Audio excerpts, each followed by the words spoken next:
Let's continue talking about mirroring with an additional type of mirror. Another new part. This time, let's draw a circle on the right plane from the origin. Give this a 4-inch diameter. And now I'll extrude this, but as a part of extruding, one thing I'm going to do is make it a thin feature and give this a thickness of 0.5, where the thickness goes to the inside. And the next thing I'm going to do, this is the mirror part. I'm going to use the midplane option. Midplane allows us to make a symmetrical part just using the extrude command. So this is going to be symmetrical about the sketch plane. This is nice because it's symmetrical in all directions, partially because of the shape and partially because of the midplane extrusion type. Now, if we add a feature to one end, let's open a sketch on this side. And I'll sketch a rectangle from the quadrant over here. I'll inference the quadrant up here. Might have to add a couple of sketch relations, such as a midpoint relation, and then give this a height of 3.5 inches. And I don't want to have this line show up inside the hole. So what I'm going to do, again, is click on this edge, use the convert entities.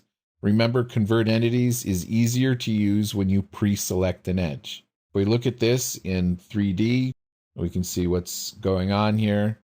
I'm going to trim away this part of the circle and this part of the straight line. There's a midpoint relation, and yes, I'm going to get rid of that. But now I've made a mistake because the rest of my sketch has turned blue. So I'm going to hit Escape first to get out of the trim command, and then Control Z to put back that sketch line.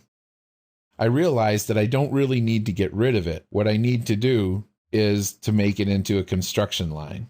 So I'll click on it and use the construction geometry toggle in the pop-up or the for construction option in the property manager. Either one will accomplish the same task. Now this gives me an enclosed sketch so that I can extrude a solid.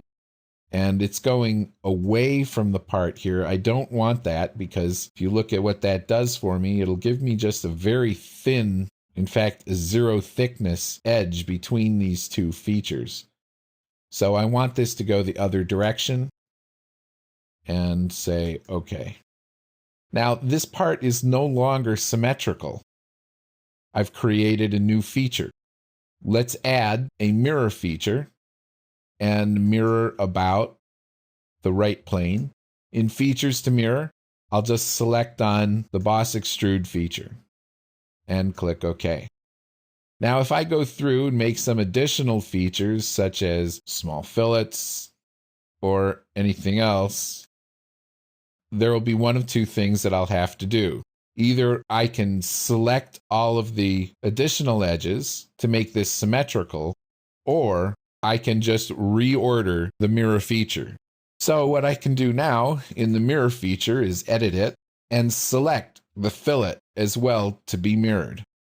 Now I just want to point something out here. If I were to do something like this, say select on this face, open a sketch, use the offset command to offset to the inside by a certain amount, let's say this much. And then let's create a circle in here and give that a dimension. And then trim this, that, this, and that. Okay, and now make a cut in here that's a certain depth. Okay, now do you see what I've done wrong here if I want to mirror this to the other side? What I've done wrong is that the mirror geometry is over here. And so I've actually created this new feature on the mirror geometry.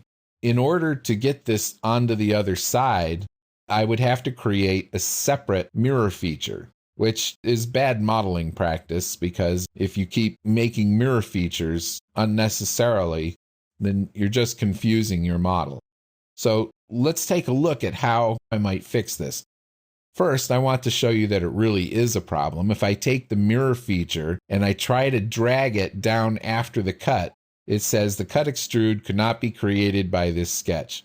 Please check that the sketch extends past the body limits. Okay, so it actually did allow me to move the mirror, but it didn't allow me to make that feature.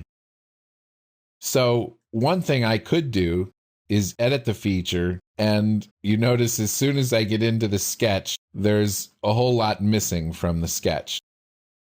So we're going to have to repair the sketch, this time using edges of the original flange to do that offset.